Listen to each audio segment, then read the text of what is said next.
ഇങ്ങനെ ഈ ആനുകൂല്യങ്ങളൊക്കെ ലഭിച്ചു കഴിഞ്ഞ് ഇരിക്കുമ്പോഴാണ് മറ്റു വലിയ സംഭവം കൂടെ നടക്കുന്നത്. 1336 ജോൺ 22 മാർപ്പാപ്പയ്ക്ക് മാതാവ് വീണ്ടും പ്രത്യക്ഷപ്പെട്ടുകൊണ്ട് തിരിയെത്തുകയുമായി ബന്ധപ്പെട്ട മറ്റൊരു വാഗ്ദാനം നൽകി. നമ്മളിന്ന് അതിന് ശനിയാഴ്ച വരം എന്ന് പറയുന്നു. ശനിയാഴ്ച വരം പറയുന്നത് കാരണം ഇതാണ്. മാതാവ് ഈ വാഗ്ദാനത്തിൽ പറഞ്ഞിരിക്കുന്ന കാര്യം, ഈ വസ്ത്രം ധരിച്ചുകൊണ്ട് ജീവിക്കുന്നവർ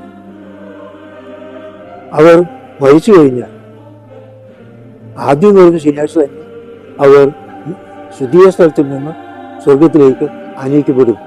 ഞാൻ തന്നെ അങ്ങോട്ട് വന്ന് അവരെ മോക്ഷത്തിലേക്ക് കൂട്ടിക്കൊണ്ടുപോകും.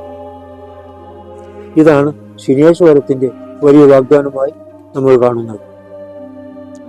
ഇതും കൂടുതൽ ഈ ഭക്തി പ്രചരിക്കുവാനും ഒത്തിരിയും ഭക്തിയോടെ തേടുവാനും ഭക്തിയോടെ ധരിക്കുവാനുമൊക്കെ വലിയ പ്രേരണ ജനങ്ങൾക്ക് നൽകി.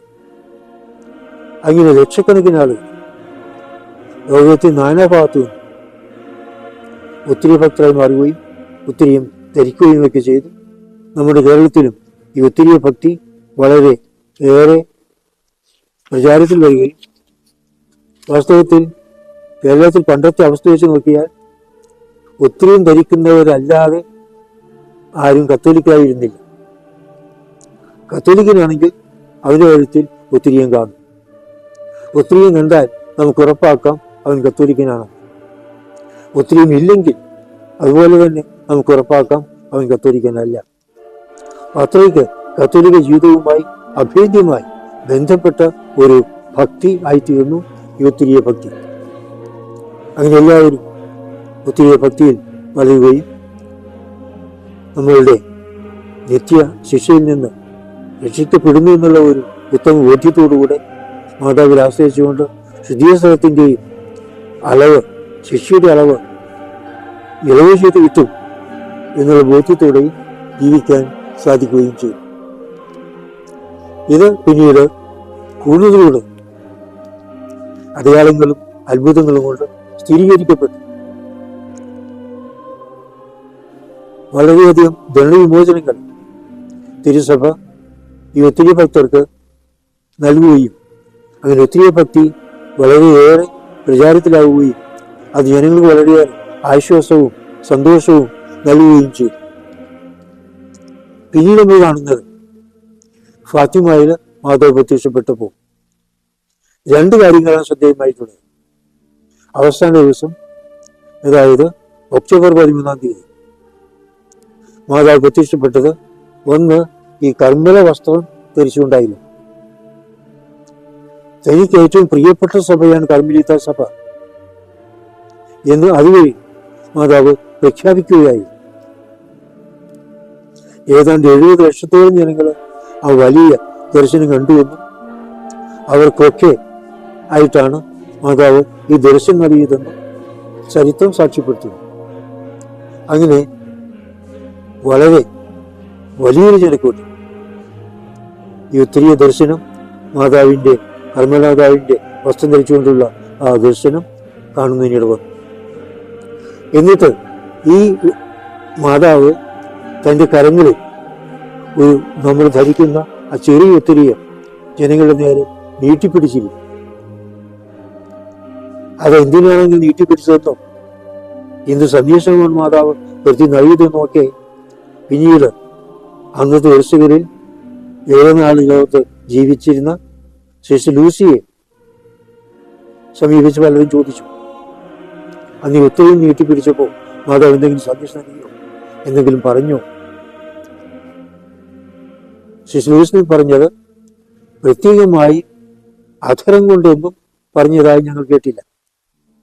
പക്ഷെ ഒരു ശക്തമായ പ്രേരണയുണ്ടായി, എല്ലാവരും ഒത്തിരിയും ധരിക്കണം. അങ്ങനെ ഒത്തിരിയും ധരിക്കുവാനുള്ള ഒരു വലിയ പ്രേരണയാണ് ഈ ഫാത്തിമ ദർശനത്തിലൂടെ മാതാവ് നമുക്ക് നൽകുന്നത്. അപ്പൊ അങ്ങനെ 2ാം സഹസ്രാബ്ദത്തിൽ ആവർത്തിക്കപ്പെട്ട ഈ ഒത്തിരി ഭക്തി, മാതാവിൻ്റെ വാഗ്ദാനങ്ങൾ, അതിനെ കൂടുതൽ പ്രസക്തമാക്കി തീർക്കുന്നു. നേരത്തെ പറഞ്ഞതുപോലെ ഈ 3-ാം സഹസ്രാബ്ദത്തിലേക്ക് നമ്മൾ പ്രവേശിക്കുമ്പോൾ അത് കൂടുതൽ പ്രസക്തിയേറിയതായി മാറുകയും ചെയ്യും. പ്രിയപ്പെട്ടവർ, നമ്മളിപ്പോൾ 775-ാം വർഷത്തിലാണ് നിൽക്കുന്നത്. മാതാവിനാൽ പ്രത്യേകമായി അനുഗ്രഹിക്കപ്പെട്ടവരാണ് നമ്മൾ എന്ന് നമുക്ക് പറയാം. കാരണം നമുക്കായി മാതാവ് നൽകിയ ഉത്തിരിയ സഖ്യത്തിൻ്റെ ഈ പ്രത്യേകമായ പ്രാധാന്യം അർഹിക്കുന്ന ഈ വർഷം ജീവിക്കുവാൻ അനുഗ്രഹിക്കപ്പെട്ടവരാണ്, വിളിക്കപ്പെട്ടവരാണ് നമ്മൾ. ഇവിടെ നമ്മൾ മാതാവ് തന്ന ഈ ഉത്തരിയും ഈ ഭക്തി, ഈ വലിയ സമ്മാനം നന്ദിയോടെ സ്വീകരിക്കണം, വിശ്വാസത്തോടെ സ്വീകരിക്കണം, ഭക്തിയോടെ ധരിക്കണം, തീക്ഷ്ണമായി അത് പ്രചരിപ്പിക്കുകയും ചെയ്യണം.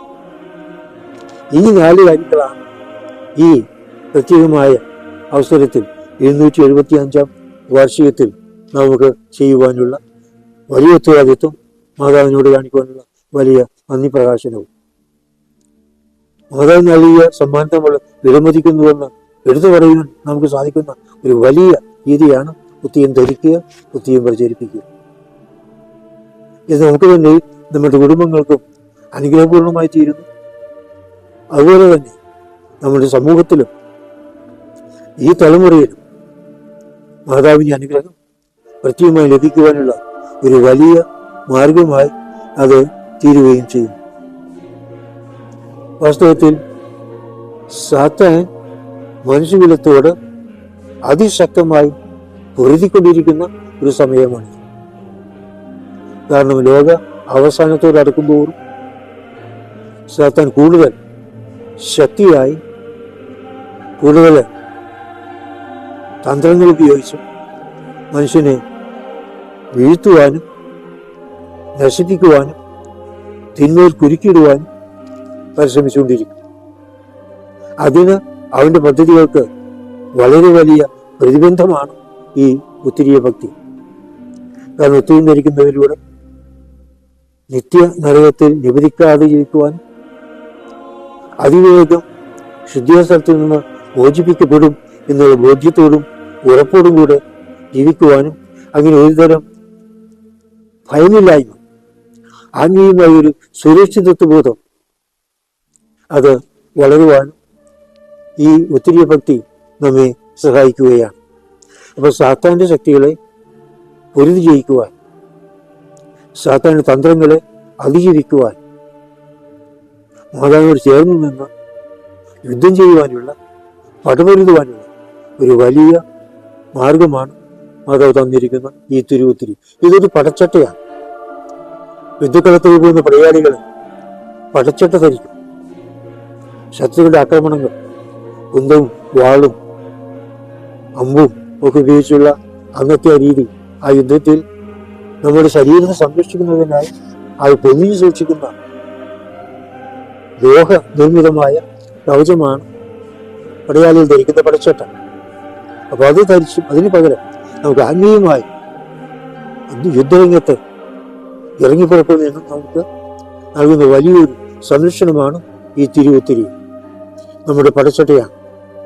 ഈ പടച്ചട്ട ധരിച്ചുകൊണ്ട് മാതാവിനോട് ചേർന്ന് നിൽക്കുവാൻ, അടരാടുവാൻ, ആത്മീയമായ യുദ്ധത്തിൽ ധീരതയോടെ മുന്നേറുവാൻ, പരാജയ ഭീതി കൂടാതെ അമ്മയുടെ സംരക്ഷണയിൽ ആയിരിക്കുവാൻ നമ്മെ പരിശുദ്ധ അമ്മ സഹായിക്കും ഈ തിരുവുത്തിരിയത്തിലൂടെ. അതുപോലെ പ്രിയപ്പെട്ടവരെ, മാതാവ് നൽകിയ ഒരു വലിയ സഹായം, ഒരു വലിയ സമ്മാനം ആണ് ഈ തിരുവുത്തിരി. നമ്മൾ അർഹിക്കുന്നതിലും കൂടുതലായി മാതാവിന്റെ സ്നേഹവും സംരക്ഷണവും അനുഗ്രഹവും നമുക്ക് നമ്മുടെ മേൽ വാരി കോരിച്ചൊരിയുന്നു ഒരു വലിയ സ്വർഗീയമായ സംരക്ഷണ കവചമാണ് മാതാവ് നമുക്ക് നൽകിയിരിക്കുന്ന ഉത്തിരിയം. സന്തോഷത്തോടെ നമുക്ക് ഉത്തിരിയം ധരിക്കാം.